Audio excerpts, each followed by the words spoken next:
Ladies and gentlemen, thank you for joining us. After the meeting, cadets are reminded to stand up and remain where they are for a group photo with Governor Bush. Now I'd like to call to the stage Cadet Grant Miller. Cadet Miller from Roswell, Georgia, is a sophomore majoring in English and minoring in Spanish. He's been an active member of the Citadel Republican Society since his arrival at the school, and currently he holds the position of team leader. Upon graduation, Cadet Miller was commissioned in the United States Army. Please welcome to the podium, Cadet Miller.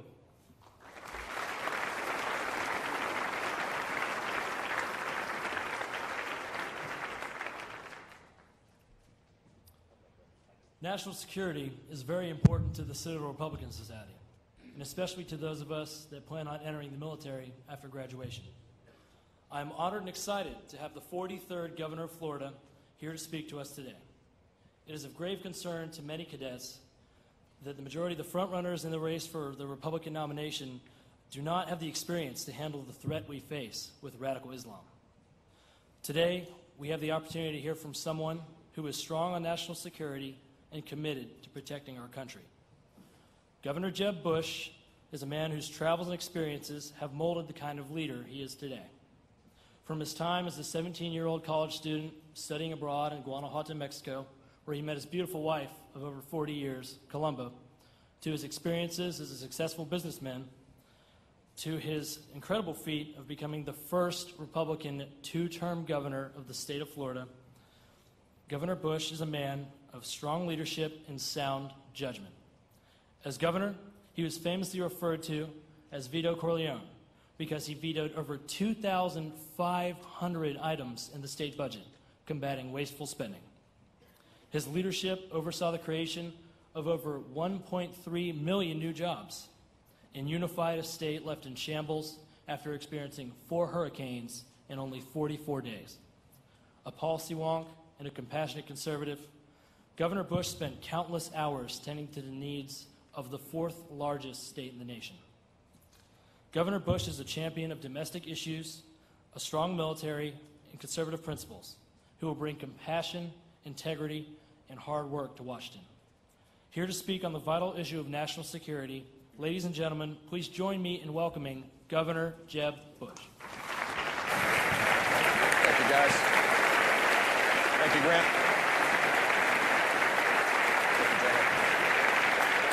Thank you. Thank you. Thank you all. Thank you. Thank you so much. Grant, thank you so much. Who knows? Grant is going to be going to have a semester abroad to Guanajuato, Mexico. You may be as lucky as me.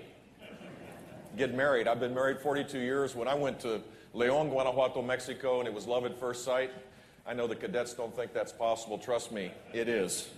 It was a life-changing event, and I hope you all have life-changing events as you go forward in your life that I've been blessed to have. Thanks so much for allowing me to come. I really appreciate the hospitality of the Citadel and the privilege of addressing members of the Corps of Cadets. It's great to be here, and I'm proud to report that in the Citadel spirit, I got to the parade deck at around 6 o'clock this morning and went on a run with the Summerall Guards. So the next time a presidential candidate comes by here, tell him that Jeb has set a new precedent. From now on, you can't give a speech to cadets without first doing some PT. All of us, and for all of us, what a privilege it is to be here this morning in the presence of war heroes throughout this room.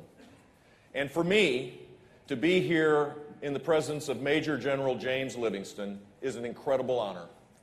When in the presence of General Livingston, you don't need any reminders from me about military virtues. His character and the character of our military is summed up in that one word on the medal he earned: valor. This Marine did more than could ever be asked, gave more than could ever be repaid, and I am incredibly honored to have his support. General Livingston, it is always a blessing to be with you.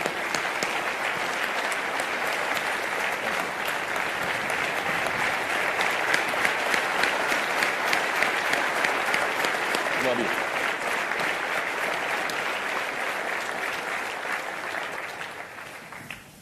As we gather today, we do so with memories fresh from the atrocities in Paris. The indiscriminate murder of people sitting outside a cafe. The slaughter of innocents outside the National Soccer Stadium or at a concert hall. The merciless killing of women, children, and unarmed citizens who only had the crime of living in freedom. Our hearts are broken for the people of France. They are our oldest and first ally, and we're joined together by shared values. Like France, we know the deep sorrow of innocent lives lost due to terrorist brutality. What happened on the streets of Paris on Friday should not have come as a surprise.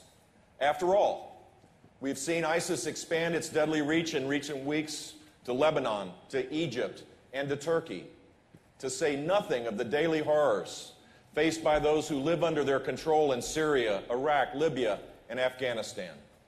This brutal savagery is a reminder of what's at stake in this election. We are choosing the leader of the free world.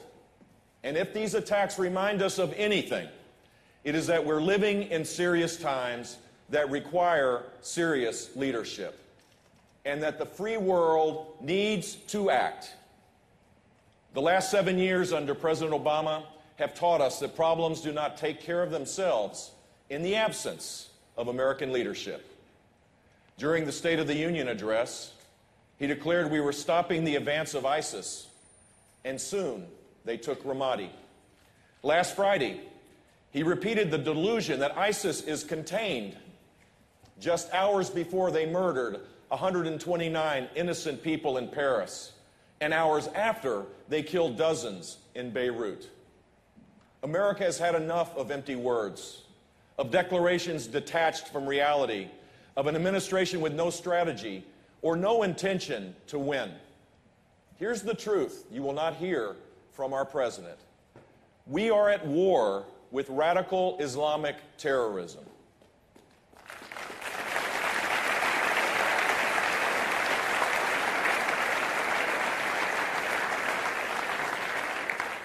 It is the war of our time, and a struggle that will determine the fate of the free world. 3 months ago at the Reagan Library, I warned that we need to defeat ISIS, and I outlined a clear and serious strategy to eradicate it. The actions I called for then remain critical. We must unleash the power of our Air Force by removing self-imposed restraints, enforce a no-fly zone, create safe zones in Syria, allow our special operation forces to target terrorist networks, and arm the Kurdish forces. Since the attacks in Paris, the demand for action to stamp out ISIS has rightly grown. The United States should not delay in leading a global coalition to take out ISIS with overwhelming force. As the words of French President Hollande have made clear, the United States will not be alone in galvanizing this global effort. Militarily, we need to intensify our efforts in the air and on the ground. While air power is essential, it cannot bring the results we seek. The United States, in conjunction with our NATO allies and more Arab partners, will need to increase our presence on the ground, the scope of which should be in line with what the military generals recommend, not politicians, to be necessary to achieve our objective.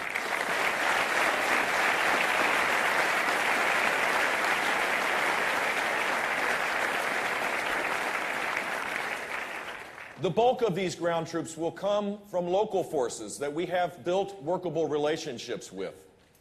Finally, to take out ISIS, we must end Assad's brutal war against his own people and create a political solution that allows for a stable Syria. If you want to deal with the refugee problem properly, then we need to create a safe and secure Syria.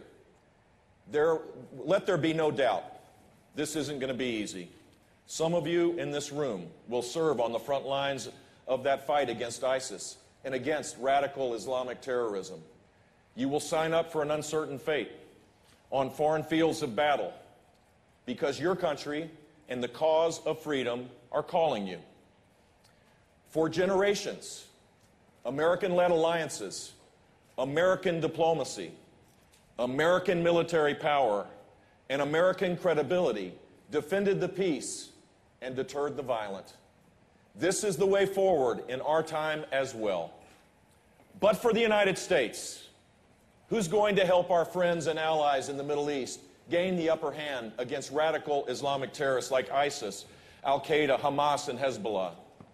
But for the United States, who will lead the effort to once and for all stop Iran's bid for nuclear weapons capability, its support for terrorism, and its ballistic missile proliferation?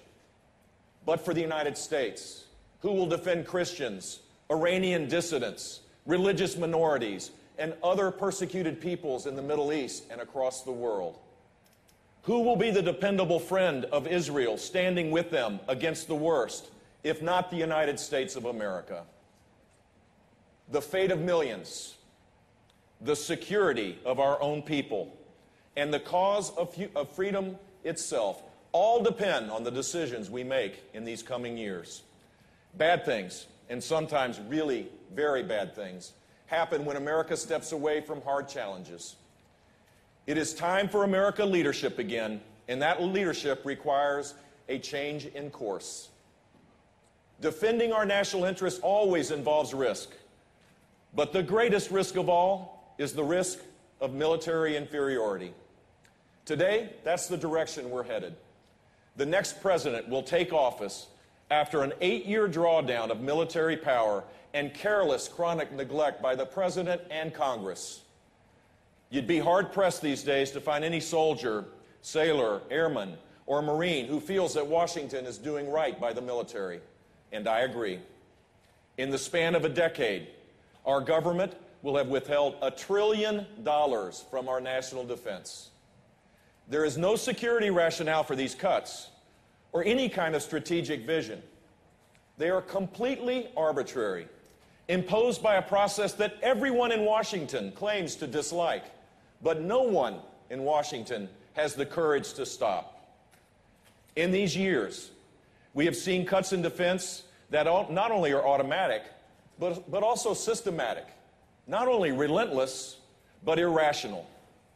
We're going from the cutting edge of military power to what the Army Secretary calls the ragged edge of readiness. The active Army has 80,000 fewer soldiers. Half of our stateside Marine units are not ready to fight. 12 fleets of Air Force planes qualify for antique license plates in Virginia. The B-52, the backbone of our bomber fleet, took its first flight when Harry Truman was President of the United States. As for the entire naval fleet, it has shrunk to around half the size it was at the end of the Cold War. Sometimes big problems are summed up in one anecdote. Here's a story that caught my attention. To conduct training exercises under our NATO obligations in Europe, American forces have been borrowing helicopters and other vehicles from our allies. Really, we don't have enough of our own hardware and equipment, even for training purposes. So the Brits are spotting us choppers. That's just not unsafe. That's embarrassing for the greatest country on the face of the earth. Whatever challenges we face in Europe or elsewhere, we're not going to meet them with borrowed equipment. Others are not following our example of military downsizing. China, to take the most obvious example, has for years been spending heavily on warships, submarines, long-range attack aircraft, missile systems, and other capabilities that threaten America's strategic position in the Pacific. And whatever China's designs are in all of this, we can safely assume it's not in our interest to draw down as they build up. President Obama doesn't see a reason to change course. And here in South Carolina a couple of weeks ago, Hillary Clinton said that her foreign policy would be no more aggressive or forward-leaning than his. Let me tell you something. I reject that diminished view of America's role in the world. In my administration, security for the United States will mean gaining and keeping the edge in every category, old and new.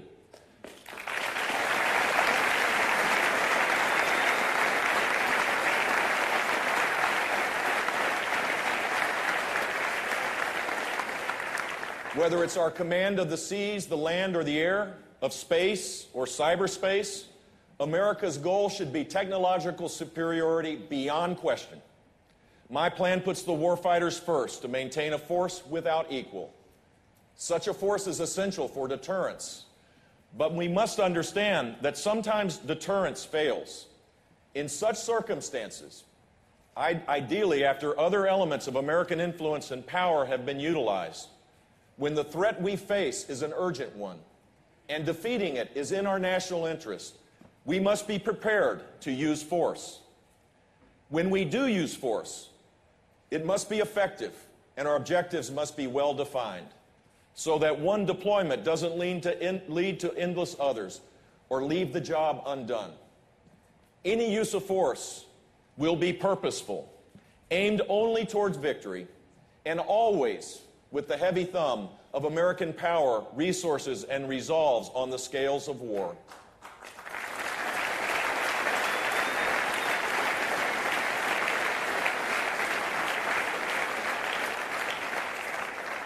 I have a plan for a 21st century military to project that force, when necessary, around the globe. To prevail in conflict, or better still, to deter enemies and avoid conflict, we must have the end strength, the readiness, and the equipment to meet any challenge from any adversary. We don't need to be the world's policeman, but we must restore our place as the leader and indispensable power of the free world.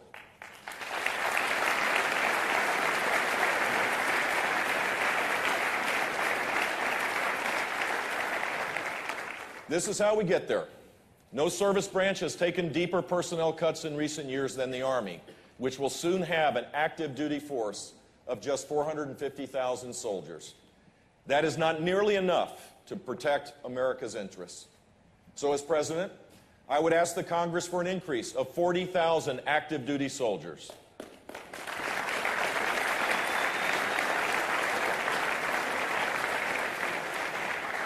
Under my plan, the Marines will be restored to an end strength of 186,000 fighters.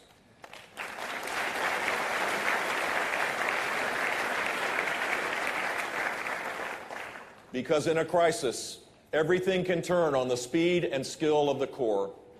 We will act to assure dominance in air and naval forces. We will not allow our pilots to fly 20th century aircraft into the face of 21st century air defenses. And we must continue to invest in America's Special Operations Command. In this complex fight against radical Islamic terrorism, they have demonstrated time and time again their ability to capture and kill senior terrorists, and to embed with, train, and enable local forces so that a larger commitment of American forces is not required. Like our military, America's intelligence agencies are overstretched and struggling to respond to technological advances by adversaries and harmful leaks of sensitive information. I will give our talented Corps of intelligence professionals, who too often go unrecognized, everything they need to support the warfighter and to get the job done. I believe in the principle that the greater our superiority in military power, the less likely it is that we will have to assert that power or be provoked into using it. Our best presidents called that peace through strength. And this principle applies to capabilities of every kind, which all require foresight and sustained commitment. Beginning immediately as president, I would work with Congress to rebuild our military forces, starting with our most urgent needs. A new generation of aircraft, so that our planes aren't older than our pilots. A naval fleet, a larger one, so that our sailors patrol in the strongest and safest ships on the seas. An acceleration of our submarine program, so that America will always be a quiet whisper in our adversary's ear. Improved missile defenses to protect against the growing threats posed by Iranian and North Korean missiles. Surveillance and cybersecurity capabilities superior to anything fielded against them, so that we find the threats before the threats find us. And I will fight to restore the Patriot Act's metadata program to ensure we have the ability to connect the dots between known foreign terrorists and the potential operatives here in the United States of America.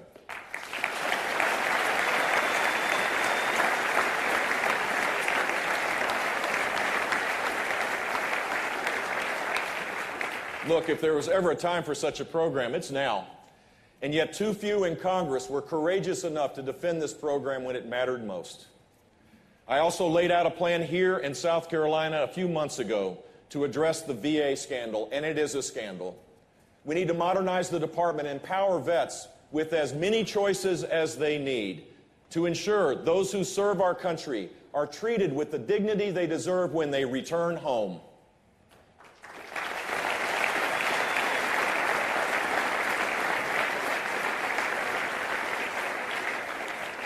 These are among the goals of the 21st Century Military Plan that I will put before the next Congress. Not because I seek war, but because we all seek peace.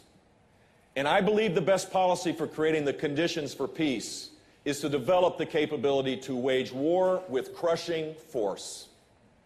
However, we cannot and will not simply throw money at the problem.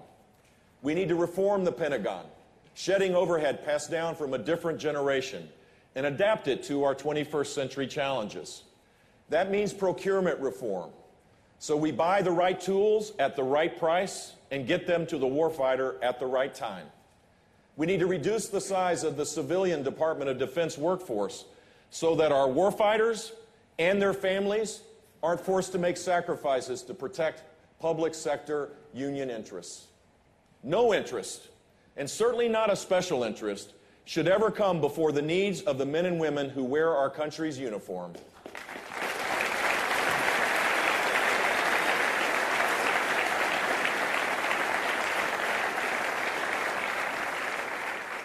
Nor can any serious modernization plan overlook our vulnerabilities in cyber warfare.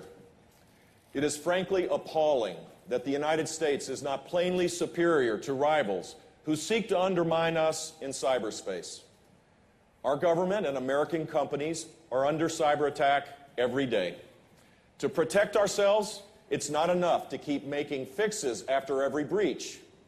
As president, I will give our intelligence agencies the mandate and resources to stay ahead of this threat.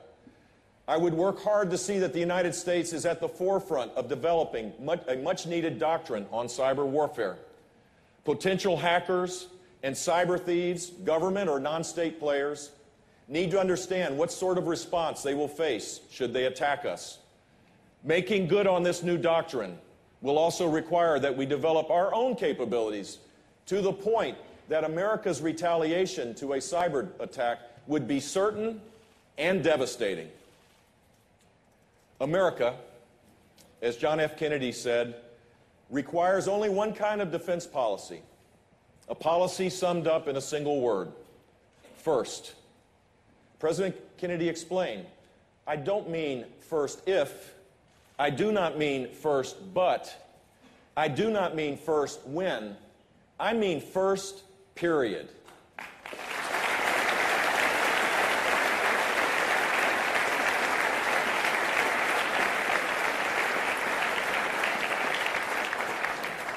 If we're to take command of our future, we must ensure our military is first, period, once again. Our armed forces need to know that support for the military is not just another partisan issue, and that their commander-in-chief is not just another politician. In every circumstance, against every attempt to shortchange our military, our troops need to be certain that the commander-in-chief has their back. And I will.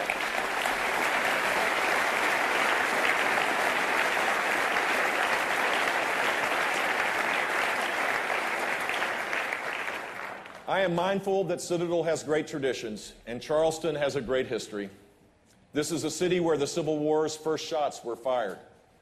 And the president who led the Union to war, Abraham Lincoln, did so with humility, knowing the cost of conflict, but also knowing the even greater price of surrender. As we gather today in the aftermath of the bloodshed in Paris, let it be said that this generation knew the cost of war, but also knew the even greater cost of acquiescence to an enemy with which there is no coexistence. Radical Islamic terrorists have declared war on the Western world. Their aim is our total destruction. We can't withdraw from this threat or negotiate with it. We have but one choice: to defeat it.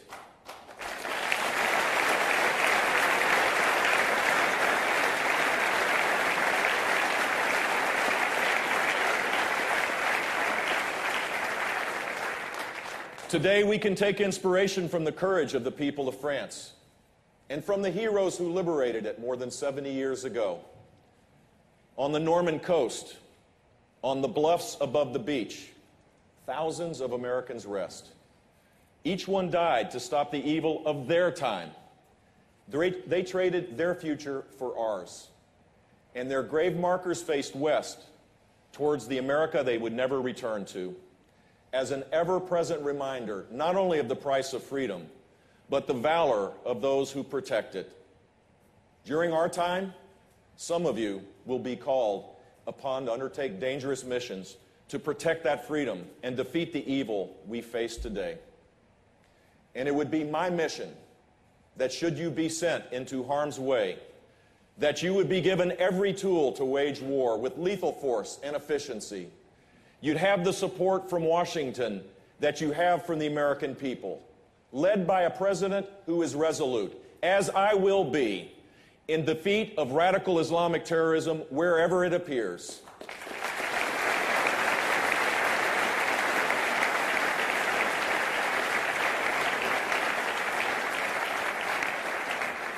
Together, we can deter aggression, protect our vital interests, overcome the violent, and defend the innocent who are helpless, but for us. So let us accept the task and see it through, to move this world again in the direction of peace. God bless you all, and God bless the United States of America. Thank you for allowing me to come.